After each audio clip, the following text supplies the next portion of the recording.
জীবনে চলতে গেলে অনেক অনেক টাকার প্রয়োজন। আর যদি টাকাই না থাকে তাহলে আপনি এত সুন্দর একটা নান রুটি কীভাবে হোটেল অথবা রেস্টুরেন্টে বসে মগজ ভুনা অথবা কালা ভুনার সাথে খেতে পারবেন, আর গরম গরম চায়ের ধোয়া ওঠা চায়ের সাথে খেতে পারবেন। সো হ্যালো গাইজ, আসসালামু আলাইকুম। কেমন আছেন সবাই? আশা করি সবাই অনেক ভালো আছেন। তো যাই হোক, আজকের রেসিপিটা হচ্ছে গিয়ে আপনি কম টাকায় ঘরে বসে 3 কাপ আটা দিয়ে অনেকগুলো নান বানিয়ে ঘরের সবাইকে নিয়ে অনেক মজা করে খেতে পারবেন। তো যাই হোক, এখন হচ্ছে এখানে 3 কাপ এটা আটা নিয়েছি। আর হচ্ছে এখানে ইস্ট, তো ইস্ট আপনারা দোকান থেকে যে কোনো একটা ইস্ট এনেই ব্যবহার করতে পারেন। তো আমি এইখানে হচ্ছে 3 থেকে 4 কাপ আটার জন্য হচ্ছে 1.5 চামচের মতো হচ্ছে ইস্ট দিলাম। তো আমার একটু চামচের বাইরে পড়ে গেছে, যাই হোক।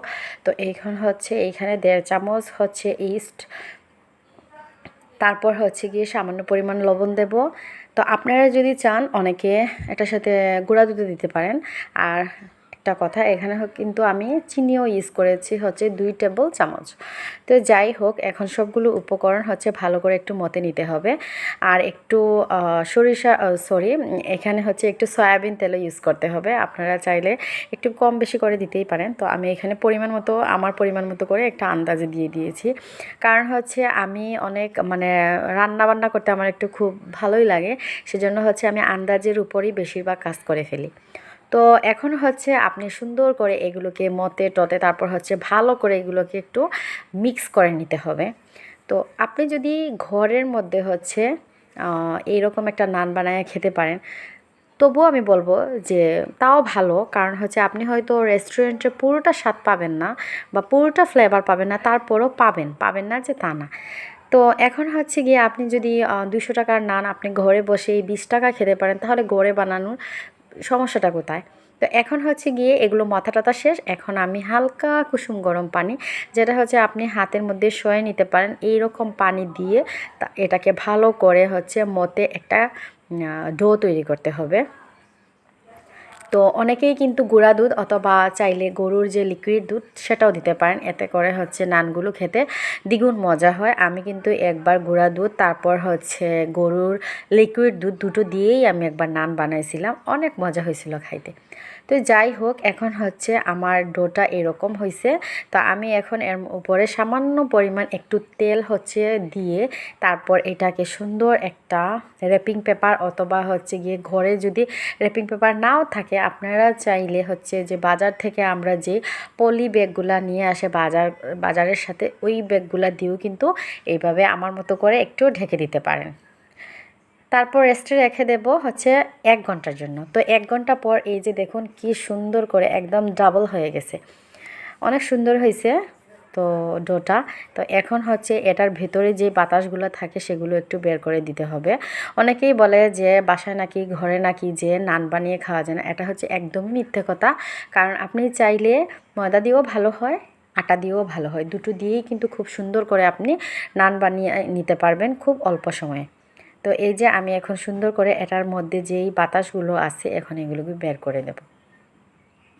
তো এখন এটা বের করার পর এই ডোটাকে আরও একটু সুন্দর করে একটু মতে নিতে হবে, যাতে করে এটা একটু একদম সফট হয়ে যায় আর কি। আর এটা 1 আওয়ার রেস্টে রাখার পর অলরেডি ডোটা কিন্তু অনেকটা সফট হয়ে গেছে আর অনেকটা নরম তুলতুলা হয়েছে।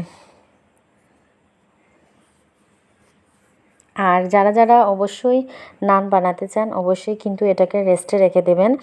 1 ঘন্টা, 2 ঘন্টা, 3 ঘন্টা রেখে দিলেও কোনো সমস্যা নাই, আপনারা যতটুকু সময় রাখবেন।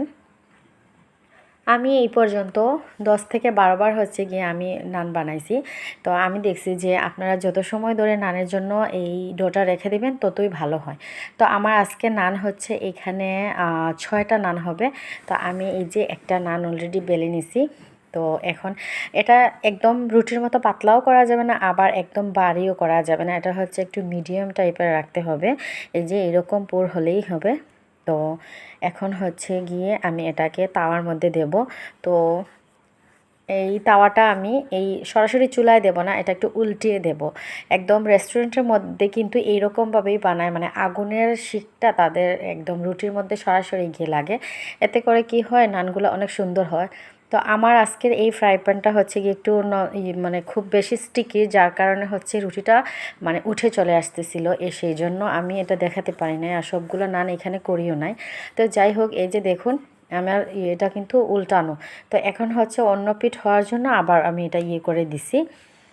আর আপনারা চাইলে এইভাবেও বানাতে পারেন, আমরা যেভাবে রুটি সেঁকে বানাই তার এইরকমও বানানো যায়।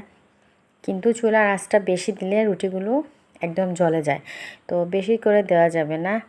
মিডিয়াম আছে হচ্ছে রুটিগুলোকে উল্টিয়ে সেঁকে নিতে হবে। তো এই যে দেখুন একদম কি সুন্দর একটা কালার আসছে। আর বাজার থেকে কিন্তু আমরা এইরকম নানই কিনে আনি। বিলিভ করেন গাইস, মানে একদম বাজারের নান নাকি ঘরের নান এটা কিন্তু একদম বলাই যাবে না, যদি কিনা আপনি এইরকম একটা নান নিজের হাতে তৈরি না করে খেয়ে দেখেন।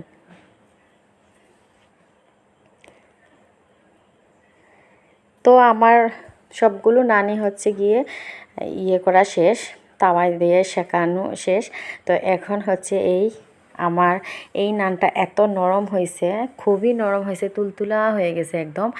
আর এই যে কালারটাও একদম বাজার থেকে যে আনি এরকম হয়েছে। আর এই যে দেখুন কি সুন্দর হয়েছে ফুলে একদম।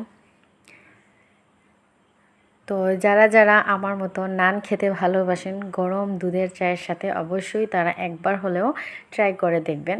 ঘরেই কিন্তু বানানো যায় নান রুটি। তো আজকে এই পর্যন্তই, ভালো থাকবেন সবাই। আর এই যে দেখুন নানগুলো কত সুন্দর হয়েছে, এই যে আমার এই নানগুলো। তো এই পর্যন্তই, আল্লাহ হাফেজ।